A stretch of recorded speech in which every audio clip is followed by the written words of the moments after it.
Welcome back to Sunday Vibes, one and all. We're back in the pub, Chris, Pat and me, to answer your hottest questions. The first one was sent in by Spencer_T7, who says, which side was the biggest underachiever this season? Pato, who are you going for? I mean, it's hard to address this question without talking about Man United. I obviously had to sack their manager. Sacked Jose. Yeah. How do you feel about that? I mean, let's get over Man United pretty quickly. Probably should think about moving Solskjaer on as well. No, I don't know. Right. When Mourinho left, they were in sixth. They then took like 32 points from 36, and that took them up to fifth. And they ended the season, their top scorer was Pogba with 13. I think 9 of those were either penalties or rebounds from penalties. So you just... I don't know, like, given the amount of money they've spent, given that they said we're going to go out and just get a manager who's a proven winner, like, they have achieved almost nothing. And now it looks like they're not going to be able to get Jadon Sancho in because they don't have Champions League football. But yeah, I don't know, like, there's the amount of money they've spent, like, the amount of effort they've put into trying to rebuild themselves, and they've achieved virtually nothing. And they're going to have to do it all over again. Yeah. But actually, I'd go outside the Premier League. I'd look at Atletico Madrid. At the beginning of the season, and I think all of us kind of tipped them as potential title challengers. And they've had an awful season. They came in second. I think they were super lucky. They got 75 points. Understats say they overperformed by about 16 points, which is the biggest overperformance in Europe's top 5 leagues, apart from Juventus, who overperformed by 20 points. And they were just bad all season long, man. I mean, like, Griezmann was involved in 24 goals in the league. After that, their next best goal contributors were Thomas Partey, Koke, and Morata, who were all involved in 7 each. 7. And Griezmann's leaving. It's just rancid. Their defence is still the best in La Liga, but it's actually a lot worse than it's been the last couple of seasons. They conceded like 27, but expected goals, they were over 1 a game, which is pretty much the first time under Simeone. And yeah, losing Griezmann this summer. So I just feel like the attack isn't really functioning. Lamar, like I kind of said at the time, didn't really like that signing. Though he's doing okay, but he's not an attacker. So I don't know how they're going to fill this hole. They've got to rebuild a whole attack with Griezmann money. And they've also got to rebuild a whole defence. They're losing Luka Hernandez. They're losing Diego Godin. They're also losing Rodri. They're losing Rodri. Well, likely losing Rodri to Manchester City. And they already needed new fullbacks because they keep buying fullbacks, but the guys never get played because Simeone just prefers to play Juanfran and Felipe Luis. And Felipe Luis and Juanfran are now liabilities. Like, their midfielders are having to truck around all over the place covering for them. Yeah. But they've bought some fullbacks, haven't they, recently, that are good in a 3-4-3, like Otto, like Vishalko, and then Diego Simeone's been like, okay, moving them on. The most defensively sound. I'm bringing in talent, quickly moving it on, yeah. Yeah, so they've got in Arias this season, but yeah, you just look at them and you think you need a new left back, you need a new right back, you need a new starting centre back, you need a new starting DM, you need at least 1 star forward, and you're going to get you've got like 70 mil off Luka Hernandez, you'll probably get another 70 off Rodri, that's 140, and then maybe you end up with $250 million after the Griezmann money comes in, but everyone's going to know that they're desperate, and it's not going to be an easy job. And everybody's after a centre-back this summer. Like, Man United want centre-backs, Juventus are going to want centre-back turnover, Barcelona are going for De Ligt. So it's going to be a horrible summer to sign centre-backs. What about Coutinho going the other way? I saw this mentioned potentially on Twitter. Coutinho going the other way in the Griezmann deal. It wouldn't be the worst thing, but I'm not. And he can press a bit, but it doesn't feel like it solves their issues. I'd still want at least another forward. And also, you'd have to get Coutinho to subscribe to that way of playing because he's gone from Liverpool, where he can be this kind of, outside midfielder, come number 10. At Barcelona, he was kind of promised the same, wasn't he, to function in a 4-3-3. And now all of a sudden he's been asked to do defensive work from the front in a Simeone system. That would be quite the fall from grace, I imagine, in terms of how he wants to play or where he sees his career kind of panning out. Yeah. I suppose Barcelona do have some assets though they could chuck in though. Like if Umtiti's going to leave, if Malcolm's going to leave, then they could feasibly say Umtiti to Atletico Madrid. Yeah, if they could say like, oh well, you can have Umtiti and Malcolm, for instance. I think that would actually work out quite nicely for Atleti. I think that would be not the worst move. Yeah. Then they could go and spend big money on like 1 superstar forward, rely on the fact they've got Malcolm, and they'd be probably okay. The one thing I would say though is, if you're Barcelona, do you do them the favour? Like, I'm not sure if I was Barcelona, I would give them those players. I think I would just pay the clause, which is 125 mil. I just pay it and be like, why do I give them Umtiti when I know that a Man United or an Arsenal want Umtiti, and I can get rid of Malcolm to Tottenham, and then I can dent my title rivals, and I can still. Yeah. I mean, their current financial position, if they want to sign someone like De Ligt, would dictate that they'd probably accept 50 mil wherever it came from. Like, they need to generate funds pretty quickly, don't they? So I think they would kind of forego not selling to a rival. Maybe. I personally think they'll be more likely to sell. Like Malcolm, I think will probably go outside of La Liga, maybe to Italy or somewhere where he probably realised he should have gone in the first place. Yeah. Don't know whether he'll be too willing to stay. There's bigger clubs that are going to pay more for that Barcelona collateral, isn't there, than Atletico Madrid? Yeah, definitely. And Atletico probably will already have transfers in mind. Like Godin, they must have known was leaving for a year. I'm sure Godin would have informed them. Although the situation at Inter, is that going to hamper his future? Because rumour has it he was signing a £6 million a year contract with the Nerazzurri. And now it's Conte's 60% likely to work in Serie A. But Politano came out the other day, the Inter winger, and he was like, the squad is behind Spalletti, we want him to stay. Sort of a Marcelino situation at Valencia last campaign. Like, it's a little bit weird, isn't it? I think Conte is going to be manager there. I also think, like, if Godin was happy to go there when Spalletti was in charge, he'll be more than happy to go there if Conte ends up in charge. Like, come at me with your house and tactics. Conte, but he'll be so good under Conte. Like, I'm sure Conte will get an extra couple of years out of him as well. I mean, look what he did with Gary Cahill. So there you go, Godin have 3 more years. Who are you going for as biggest underachievers coming back to the Prem? I mean, we did caveat the Atletico Madrid kind of competing for the league by saying this is the opportune time, didn't we? Real Madrid and Barcelona, this is the worst they've been in 10 years. And Atletico Madrid kind of sorted their house, so to speak. They would have been firmly in the mix. So Real Madrid, we can probably speak about them as a 3 afterwards. But when this was asked, I went to Fulham, and then I thought, okay, I'd like to use this as an opportunity to talk about the Championship. It's not something we do an awful lot on Sunday Vibes, and Norwich have become quite an interesting team to observe in the final kind of stages of the season, the Championship season, and it got me thinking, what can they do in the summer to stay up? Their sporting director came out recently and said, we're not going to spend 100 million like Fulham. Look what happened to Fulham. And I thought that was quite an interesting equation, quite an interesting conundrum. So I've gone for Fulham/Norwich. Variety is the spice of life, so stick with me here. So Fulham actually underperformed by expected points by almost 7.6, which is the worst in the division, barring Huddersfield. And the Terriers, were predicted to finish bottom regardless, the 3rd worst Premier League season in history. So there's only one team that was statistically worse than them in terms of the points they should have collected. They conceded 81 goals. Yeah. That is absolutely sickening. I mean, XG had them a little bit unlucky in that regard, and by that metric, Bournemouth and Huddersfield performed worse, but obviously Bournemouth had a very, very competent attack, and Huddersfield, the less said about them, the better. Jokanovic sacked after 12 games. He signed a bunch of players that kind of matched his system, and then they bring in Claudio Ranieri. It was almost like the reverse Crystal Palace, wasn't it, with De Boer and Hodgson? They should have had Hodgson from the start.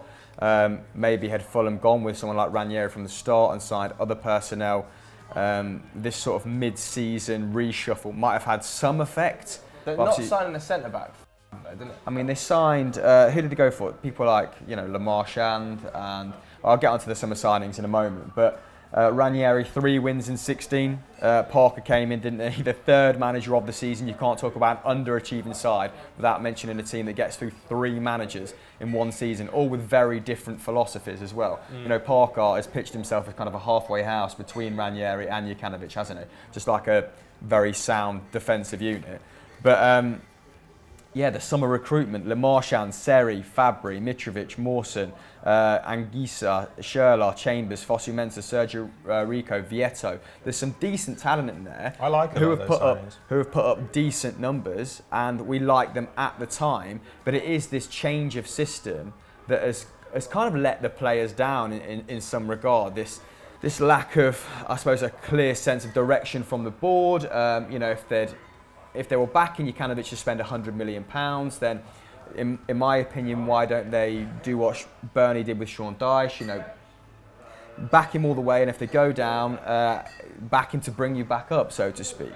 I mean, only half of those signings started more than 20 league games. Mitrovic, 11 goals in 37 matches. Mitrovic was good. 6 in 24. Mitrovic also putting up very decent shot numbers. Fulham did that for the first half, 3/4 of the season at the very least. It looked like their attack might save them, didn't it, halfway through the season? They were sort of taking more shots than Arsenal at one point. But then they kind of petered out into nothing. Like, I don't know what Fulham are right now.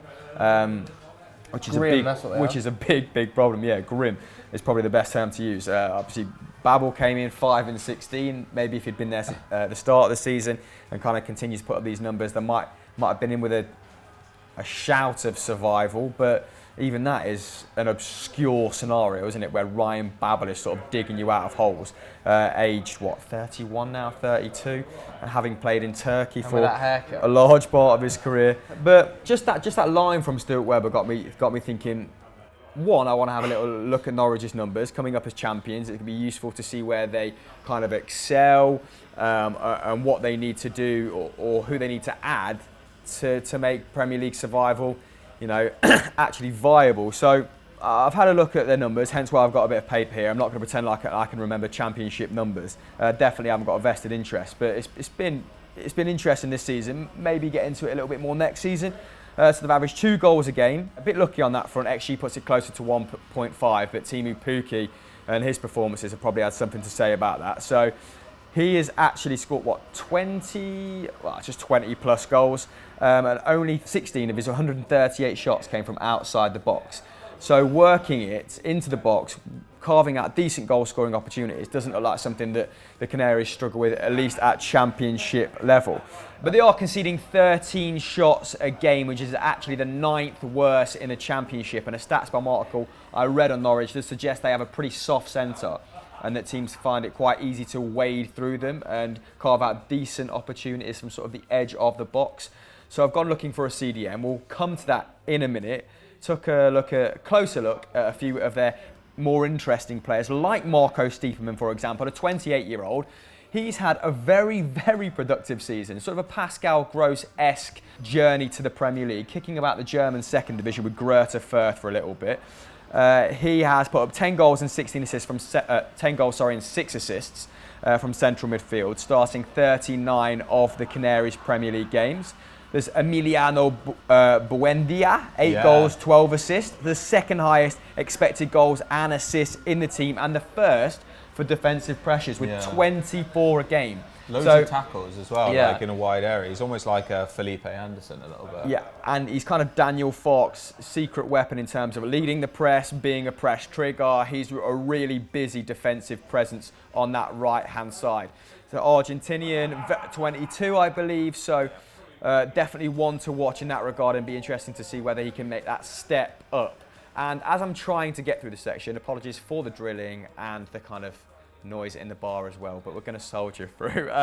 So, I mean, I could talk about sort of Godfrey, Max Aarons and Jamal Lewis as well. They make up the contingent of really promising young talent that Norwich have in that side, but we'll maybe save that for another day, a scout report perhaps, when the season's about to kick off. But 3 candidates who Norwich could sign as a CDM to potentially shore up the midfield, okay?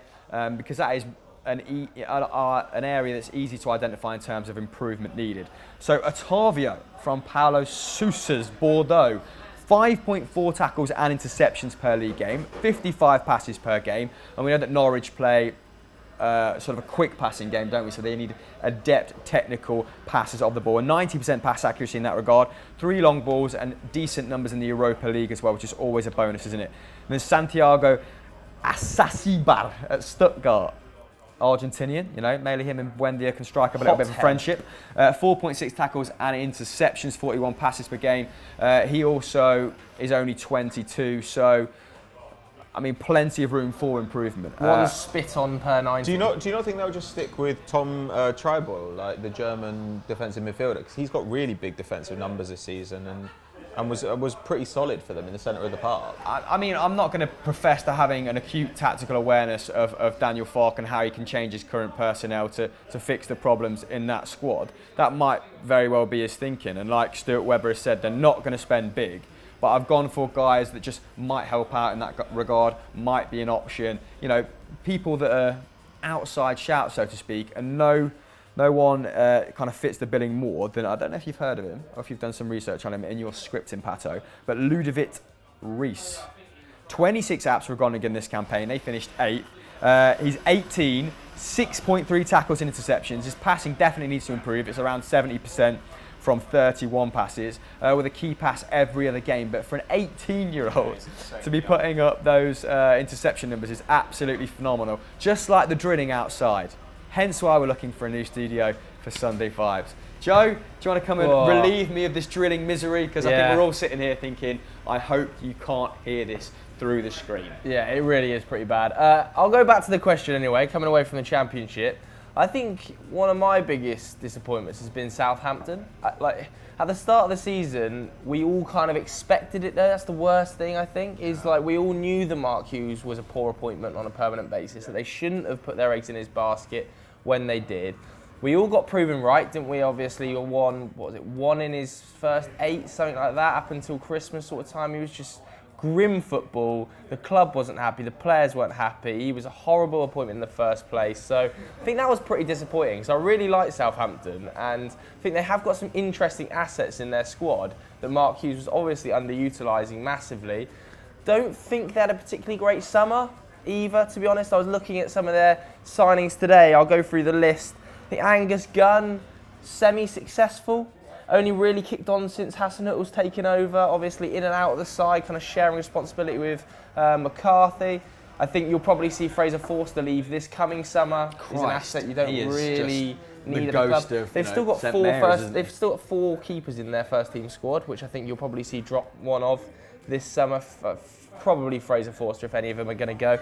Danny Ings started the season really well. I think he is a good striker and works well for Hasenhüttl when he's fit, but he's just never fit. Well, it's exactly what everyone said when they spent, what was it, 25 Yeah, 22 I think in the end. And everyone was just like, well, that's a risk because he's always injured, and what's happened, he's been always injured. Yeah, I mean, he's only played 1,600 minutes. And you can also argue that like they're committing so much in wages to Austin and Ings, and they don't tend to get that many minutes out of them. I think Austin's definitely going to leave in the summer. He put out a little cryptic tweet the other day, but I think he'll probably be moved on in the summer under Hasenhüttl.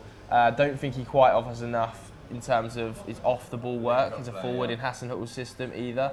Stu Armstrong, again, an okay signing. I think he's played 600 minutes under Hasenhüttl. I don't know whether that's through injuries, but obviously he's preferred that sort of midfield of Højbjerg and Oriol Romeu, and then in front of them James Ward-Prowse and Nathan Redmond playing slightly more central, and then 3 at the back, where he's probably had the biggest success. Vestergaard, I think, since Hasenhüttl's taken over, certainly has been one of the best players for Ralph. First half of the season couldn't get a look in again under Mark Hughes. Don't know what was going on there. Do not know what was going on there, but Hasenhüttl's kind of reinvigorated him. Probably the first name of the team sheet under Hasenhüttl, alongside maybe James Ward-Prowse and Nathan Redmond. Bednarek as well has improved under Hasenhüttl. I think they'll probably look to sign another centre-back this coming summer. Not convinced about Yoshida and Wesley Hurt in that sort of area. I think they've also got Jordi Classy to come back from loan. They've got Buffal to come back from loan. Buffal, you were saying, has had a pretty decent... Been out on loan as well. Yeah, Hurt's been out on loan, but I'm just not convinced he's going to come back into this team and start. Yeah, I don't really know. Like, the problem is, like, when your plan is to basically sell your players and turn them over, if you miss instead of hitting a couple of times, you can plummet down the table now. Yeah, which is exactly what's happened. The Prem's so unforgiving. Like 16 million on El Yanusi. Yeah.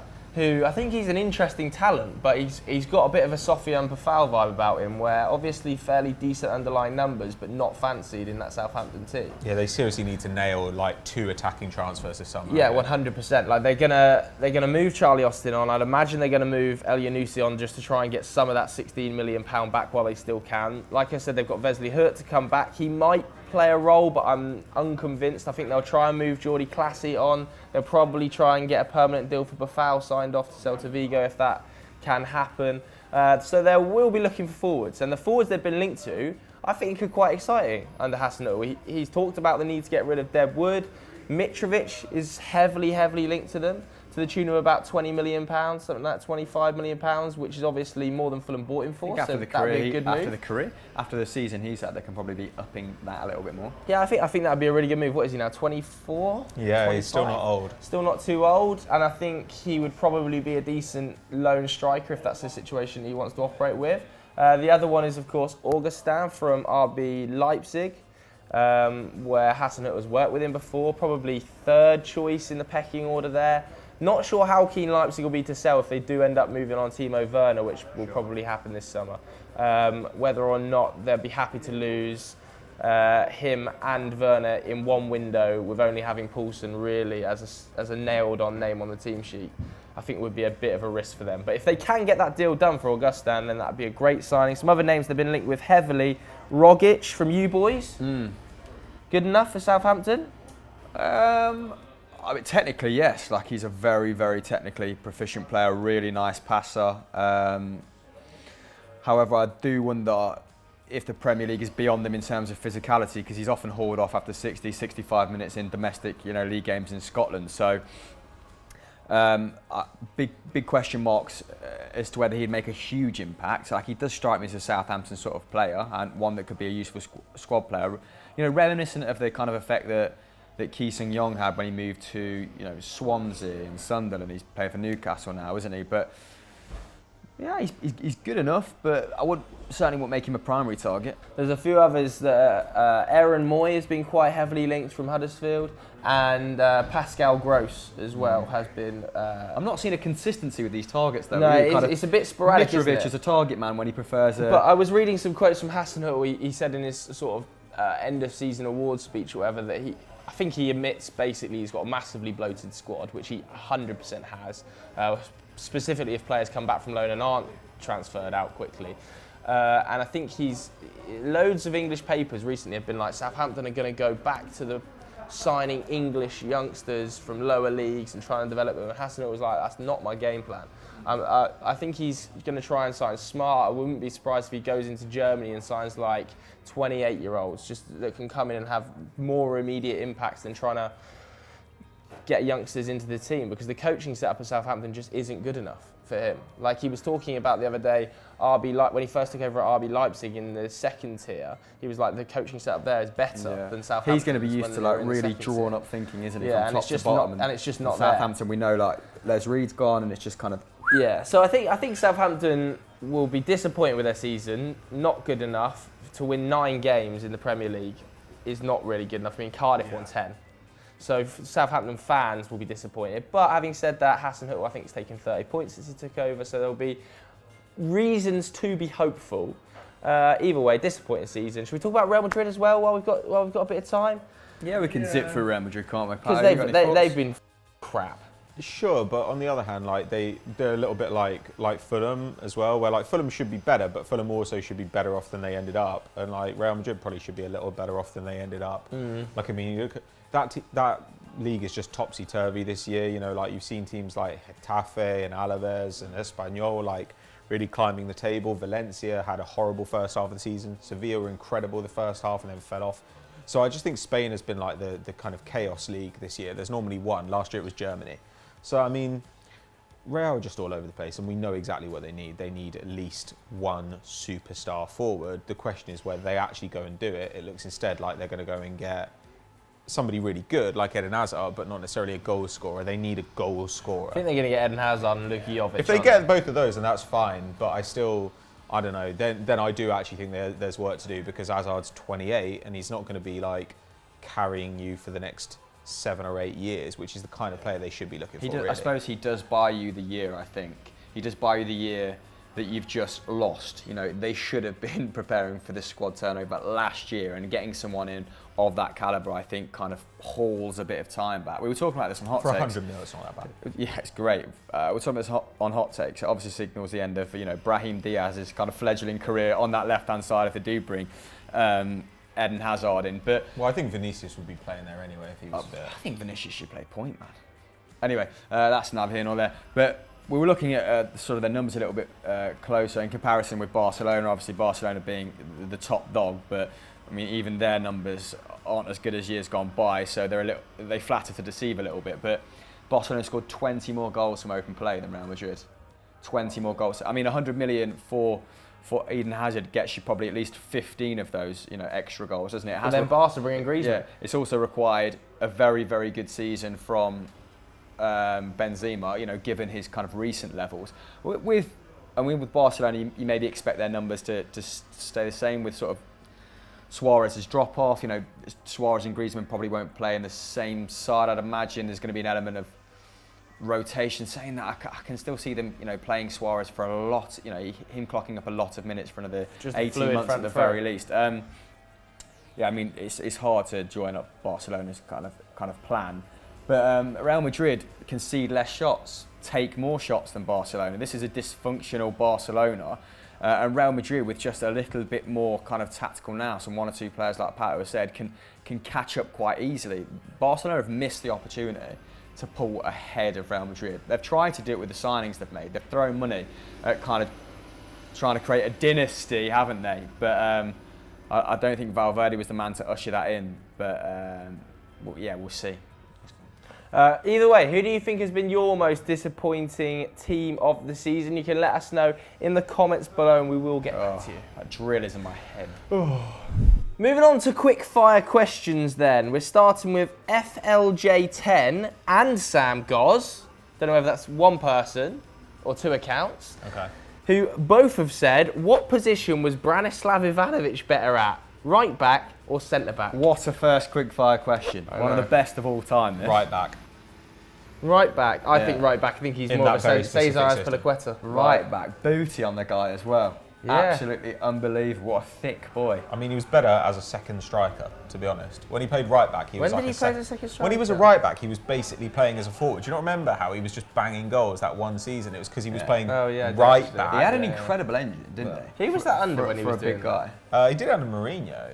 Jesus Christ. When did Mourinho allow his fullbacks across the half? So when Celtic drew Zenit in the Europa League, and we beat them 1-0 at home, and we're comfortably the better side, Ivanovic came back into their team for the second leg, was the best player on the pitch and scored at like a 34-year-old right back, and like he was still the best player on the pitch. He was a classy guy, a bit of an underrated Chelsea servant actually. What did he do there? 8-9 years maybe? Won the Champions League. Something like that, yeah, he won pretty much Good everything, player, didn't he? Brandon Westside says, should Harry Kane start the Champions League final? If he's fit, yeah. If he's fit, you would start him? Because he's only going to be 80%. He's definitely going to be in the squad. Yeah. Well, then he's not fit. Like, I mean, I don't know.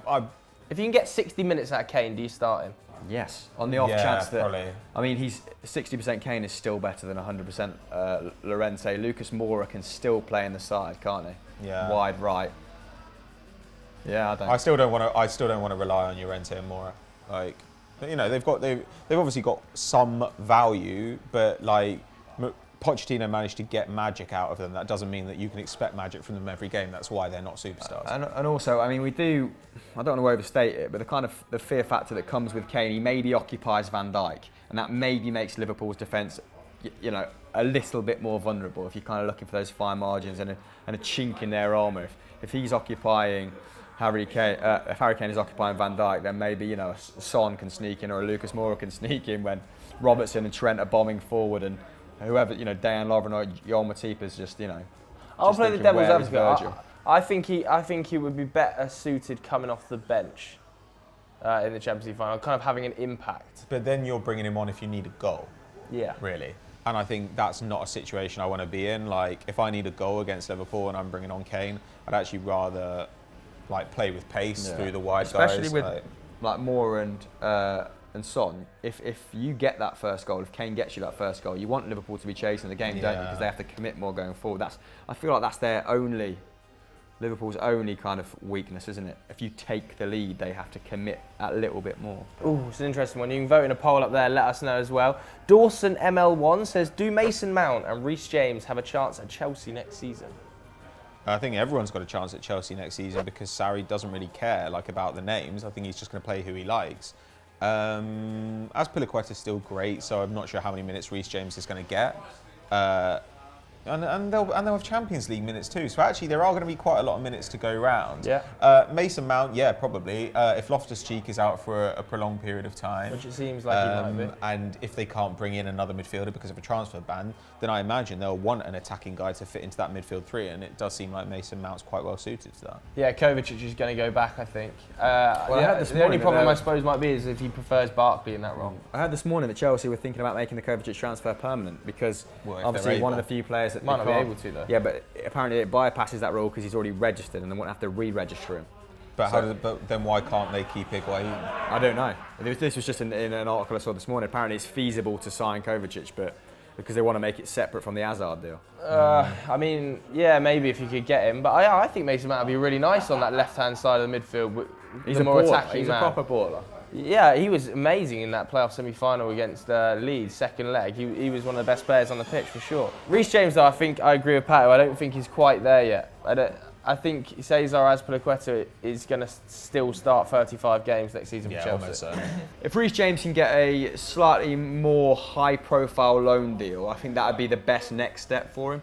Imagine being clapped off, by the Wigan fans as a 19-year-old right back. I just think if he can do it for someone, if he can go to Leeds, if he can go for a team that's expected to go up and still perform, then that's when he asks for a clarity on his role at Chelsea. But yeah, I think Mason Mount's more ready than Reece James, isn't he? Yeah, Lardner Ryan says safe standing, yes or no? Yeah. Sure, don't care. Yeah, definitely for me. I did a university project on it and it's so safe. And it also means you can have, I believe, nearly double the amount of people in the stadium. If you had a full stadium of safe standing, where one seat only allows one person, you could have two people standing in that one seat. In an era where we're selling, where football is putting more emphasis on executive boxes, on corporate tickets, it is a reward for fans who, like genuine fans in the stadium who are there, to be part of the collective, to actually roar their team on rather than pay 300 quid for, a 5-course meal. So I think, we've got to look after the fans, you've got to look after the experience, and that's a massive part of it. I agree. Personal question time then, just to wrap it up, because that drill's doing my head in. Sam Goz says, favourite YouTube channel right now? Vibe. Yeah, VYB. Check it out if you haven't already. Pato, I know you're a massive I'm not the fan guy of the to come platform. to. Okay, me at the moment, I like GQ's channel. I like Yeah, it's good. Peter McKinnon's channel. Yeah, man. Peter McKinnon. And obviously Kieran Carlin's channel. I'm watching some weird shit at the moment, man. Like last 3 days, I can't stop watching puzzle videos. There's a guy... People solving puzzles? Yeah, there's a guy called Chris Ramsey who solves puzzles. What, the comedian? In 4K, no. It's not like a comedian. And it's like the world's hardest puzzles. Like it's a 15 or 20 piece jigsaw puzzle and it takes 10 hours to solve. And it's insane. It's got 6 corner pieces and you can't work it out. It's just really good. How much of the 10-hour video have you watched? You cut it down, he cuts it down to 15 minutes. Oh, right, okay. But it's like that. It is pretty interesting. And then obviously Dobrik's the best YouTube channel, isn't it? David Dobrik has the best YouTube channel. Either way, subscribe to Football Daily because that's the second best YouTube channel, isn't it? And Euro Football Daily as well, and then FDS. The third best and fourth best. Champions League teams. What's happening on Euro Football Daily today? Euro Football Daily today, when this goes live on a Sunday, so it'll probably be a scout report, won't it? Oh, yes. Joseph, you knew that, of course. And go and check out Stat Wars the League and Stat Wars the Champions. I've had a miserable week on Stat Wars. Yeah, a miserable 2 weeks. 2 losses on the bounce. My form has plummeted. Deary me. Wayno's flying there in the league, isn't he? James Wayne, top of the table. God above. I know. What a horrible situation. But the podcast's also back today. So make sure you go and download the latest episode of the podcast because we have had some complaints, but it is something that we're going to carry on with. It's just been a little bit difficult recently because some people went on holiday. Bye.